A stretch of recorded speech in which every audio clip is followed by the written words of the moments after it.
Hi, this is Unit 4, Part A, which is Chapter 8, Modules 24 and 25. So we're going to go over the mineral resources and geology. So we're going to talk about how old the Earth is.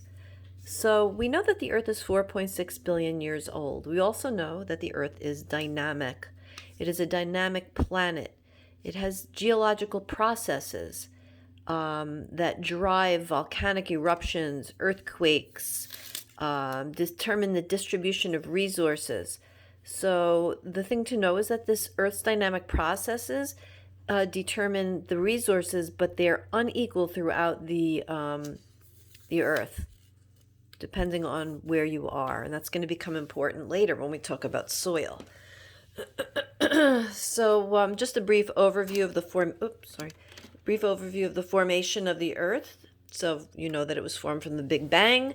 Debris collided and collected and became larger and larger. The molten material from those collisions cooled, separating into layers. The more dense layers moved toward the center. So this caused another type of unequal distribution within the earth. Some of the minerals are more readily available, like sand from we have sand, right? And then some are formed from intense heat and pressure which reside deep in the earth, which like diamonds, and those are harder to get to. And yeah, that's it. So let's go on now. We're going to talk about the layers of the earth very quickly. This is a review. Layers, because you learned this stuff in earth science, right? Layers of the earth. We have the core, the mantle, the asthenosphere, and the lithosphere. The definitions are here. But the core is the innermost layer. The mantle is the magma. Okay, it's molten rock. The asthenosphere is a semi-molten layer. And the lithosphere is the outermost layer, which includes the mantle and the crust. Thing to remember, the Earth remains hot at the center.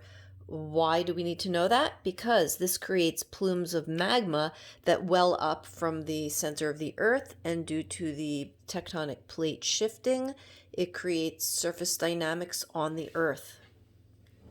What are those surface dynamics? So we're going to talk about those now.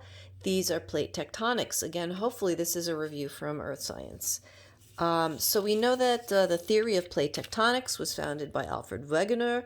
He was a German meteorologist, and it was in 1912. And he theorized that there was one supercontinent called Pangaea, and that over time that the landmass had separated. There was evidence of plate tectonics. There's identical rock formations on both sides of the Atlantic Ocean that matched up. There was fossil remains found of the same species in different continents. So those are some of the evidence of plate tectonics. No one believed Wegener until the 50s or the 60s, the 1950s and 1960s, when more scientific investigation led to an advancement to the theory, with the knowledge that the lithosphere consists of a number of plates which float on top of denser material below. And those plates are in constant motion. Like we said before, it's a dynamic Earth, and those plates actually cause the continents to shift and move. So, this is showing that where oceanic plates meet continental plates, the old oceanic crust is pushed outward, and the new oceanic crust comes upward from the magma in the center of the Earth due to the convection current, and it pushes them out. Oceanic crust is subducts under continental plates. So the old oceanic crust is less dense, and it subducts, which means it goes underneath the continental plates. So we have different kinds of plate movements, and they have consequences. But I love this. This is an earth science map, which I absolutely love. But it shows you all of the locations of the plates and what kind of plates they are. We have spreading zones, subduction zones, collision zones, and other types of plate boundaries, which we're going to talk about in a second. But mostly we need to remember oceanic to oceanic, continental to oceanic, and continental to continental. And those have different consequences, and we're going to talk about those in a second. So where the plates contact, we have what we had just said before about the spreading, the seafloor spreading, that's called. We also have the subduction. I talked about that, where one plate goes under another due to its lesser density. We also have plates that collide. We have plates that slide past each other. So we're going to talk about these a little bit more. And here's a wonderful picture of it, and this was in the videos as well. But we have divergent plate boundaries, which is when they spread apart. We have convergent plate boundaries, where they come together. And we have transform plate boundaries, where they slide across each other. The energy gets locked, and then all of a sudden the plate moves and it releases a tremendous amount of energy. So the consequences of these are usually the divergent plate boundaries will mostly be on the ocean floor, cause the seafloor spreading. Over time, it can also cause continents to move apart. The convergent plate boundaries is when they come together, and this most often results in two continental plates hitting each other and creating mountain ranges. And we have the transform plate boundaries, which slide across each other, which most often result in earthquakes. An example of a convergent plate boundary would be the Himalayan mountains. Divergent plate boundary would be the mid-oceanic ridge. And the transform plate boundaries would be like the San Andreas Fault in California, which causes a bunch of earthquakes. Oh, I put it here too. Okay. So we also have something that we need to remember the name of, which is the Ring of Fire, which is the Ring of Fire circles the Pacific Ocean along plate boundaries. And these plate boundaries cause fault zones like the San Andreas Fault, which is transform plate boundaries, and they cause volcanoes, earthquakes, and this is the Ring of Fire, which is a zone of extreme seismic activity. Okay, hopefully that was more of a review than anything. We don't really need to know the rocks, different kinds of rocks, so we're going to skip that. Now we're going to go on to Module 25, and we're going to talk about weathering and soil science. So we have to remember that there's two things that happen with weathering. There's chemical and physical weathering. And then there's also erosion. So we're going to talk a little bit about those. But the processes of weathering and erosion contribute to the recycling of the elements within the soil. So let's just talk a minute about physical weathering. Physical weathering is actually the mechanical breakdown. Again, this should be review, but mechanical breakdown of rocks and minerals. Okay, so when we have, wind, water, that kind of stuff is going to cause the physical weathering. And then we have the chemical weathering. And chemical weathering is the breakdown by chemical reaction. So that could be like dissolving of chemical elements from rocks, and that releases nutrients from the rocks, making them suitable for use by plants and organisms. It also occurs rapidly on newly exposed materials. Minerals such as, here we have this is chemical weathering. We have water that contains carbonic acid, wears away limestone, and sometimes forms spectacular caves. These are really cool. I don't know if you can see, I don't know if in this picture there's a person, but I have some photographs of these where there's people in them and they're just so tiny. These are so phenomenal. The chemical weathering, a good example of chemical weathering, can be found on gravestones or statues that were made of limestone or calcium carbonate, which tend to weather quickly. So you can see in old statues or old gravestones that you can see that the writing has been worn off. That's natural chemical weathering, but there's also chemical weathering that occurs through human action. And so the human activity would be, the burning of fossil fuels into the atmosphere actually releases sulfur. And when sulfur reacts with water, it creates sulfur dioxide, which actually creates a precipitation which is high in sulfuric and nitric acid. We call that acid rain. So that definitely increases the rapid degradation of those statues and stuff like that. But also, it's bad for the environment. Okay, so we have erosion is the third thing that we wanted to talk about very quickly. And natural erosion occurs as a result of glaciers, wind, or water. But human impact happens through when we do things like overgrazing, uncontrolled construction, deforestation, that kind of stuff. So we take away the protections that the environment provides naturally, and we leave our resources vulnerable to to erosion that would not naturally occur. So that's not really good. So now I'm just going to get up and close the door because my dog opened the door. So just give me 1 second. Okay, hold on 1 second. Sorry. I'm videotaping.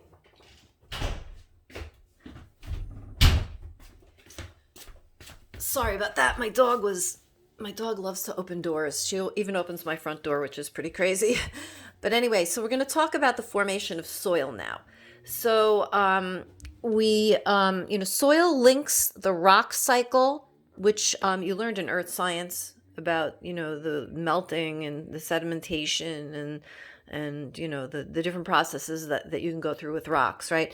So soil has a number of functions that benefit organisms and ecosystems, right? So it's a medium for plant growth. It's a habitat. Here actually, let me go through this. This is the ecosystem services provided by soil. Let me move this down so you can actually see this. I don't know why it's not showing. These are very important ecosystems services that are provided by soil. So they're a medium for plant growth. They're also a habitat for organisms. They also are responsible for recycling wastes, and they filter and purify water, which is really, really important. So from an environmental standpoint, this is extremely important.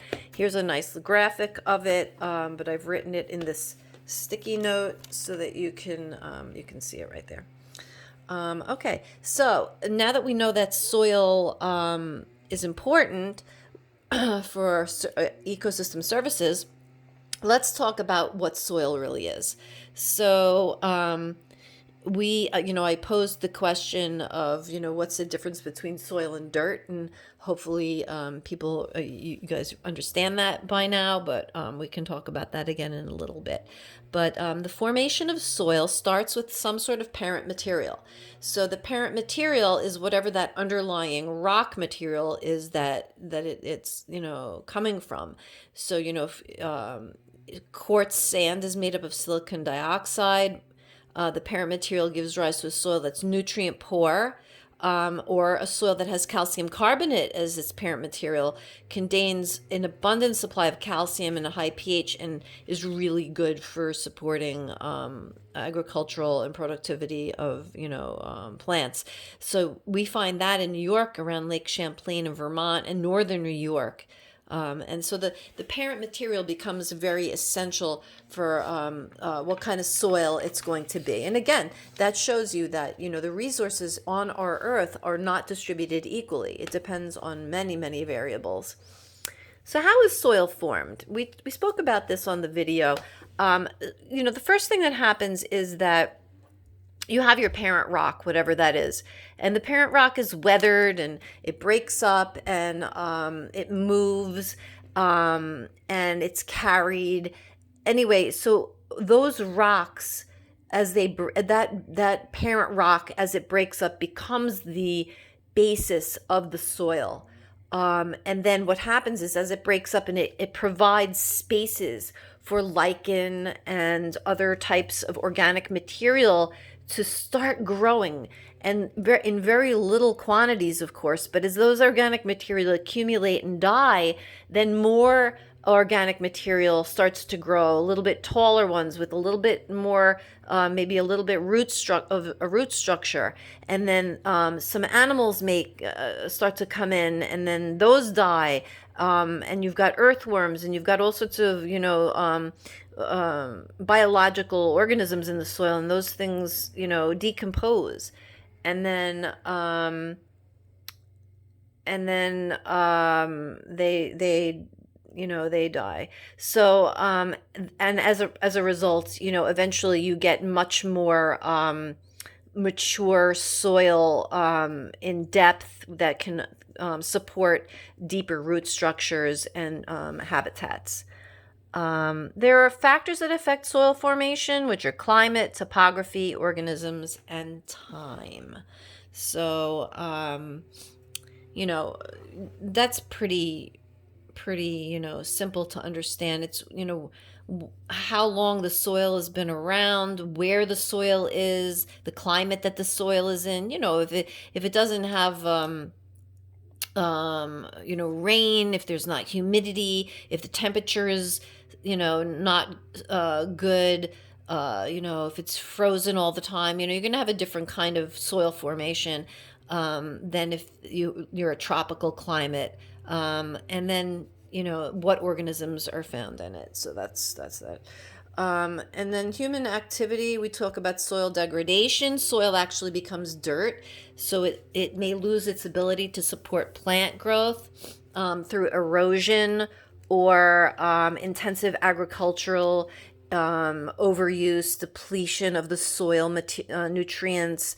Too many pesticides can pollute the soil, and over time it can die, and it loses its ability to support plant growth. Or if it's carried away, actually, in the Dust Bowl, you saw that they ripped up the prairie grasses, and then there was no turning over of that. Well, the prairie grasses supported the soil, kept it there, but also provided nutrients for it. And over time, as those things were removed, and they couldn't actually plant in it because of the irrigation issues and the drought, the soil, was depleted and degraded. Okay, so we have our soil horizons here. I'm not going to go over these. We did these in class, and we did these in the lab and stuff. So just copy these horizons into your notebook when you take the sticky note off later and we make our review notebook. You're going to copy this particular thing in there. I think the main thing to note is that the most organic material, we're going to have different stages here, but the zone of overlying organic material mixed with the underlying mineral material is going to give you, some good soil. But the B horizon, which is the subsoil, is a zone of accumulation of metals and nutrients. Okay, this is the least weathered portion, and it has the least organic materials, and this one has the most organic materials. So those are kind of the things that you have to know. And the properties of soil. So we did a lab on this. We learned how to use the soil triangle. We talked about the properties of soil as being physical, chemical, or biological. We actually went through a virtual lab of testing some of these properties. You were able to, on your own soil samples, test the physical properties. You could have tested the texture by actually taking some soil in your hand and mixing it with a little bit of water and putting it together into sort of a bolus or a ball, and to see how it stuck together. And if it had a lot of clay in it, it would actually be like clay. You've played with clay as a child, so you understand what that's like. And if it doesn't hold together, you know that it has more sand in it, right?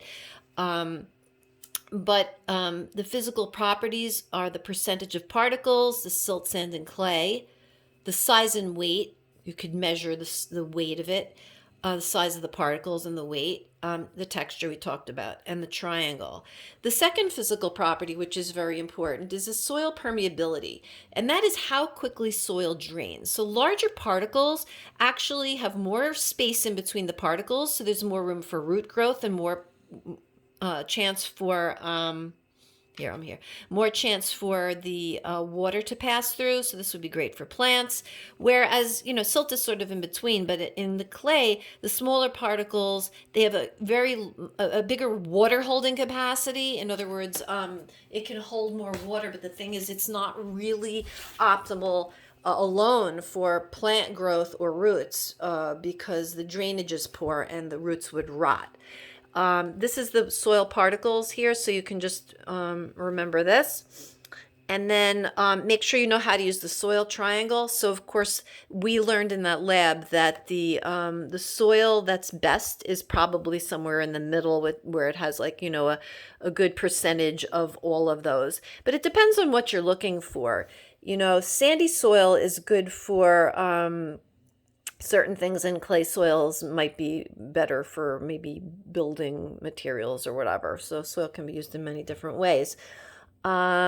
Soil texture also has a strong influence on how the physical environment responds to environmental pollution. Like on Long Island, for example, we have very sandy soils.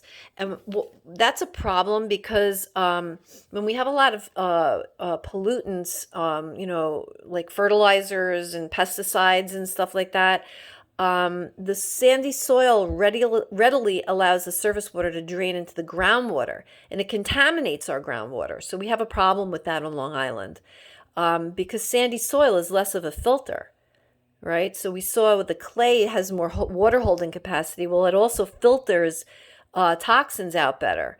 So in a sandy soil, which Long Island is made of, pollutants aren't really filtered as good. Now, we have chemical properties of the soil, which we were not able to test because we're virtual this year, but maybe maybe next year. But anyway, the parent soil determines the levels of the nutrients in there, right?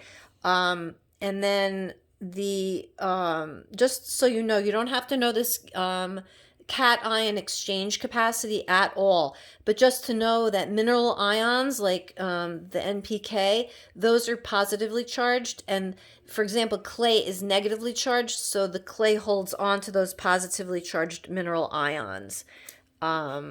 So that's important to know.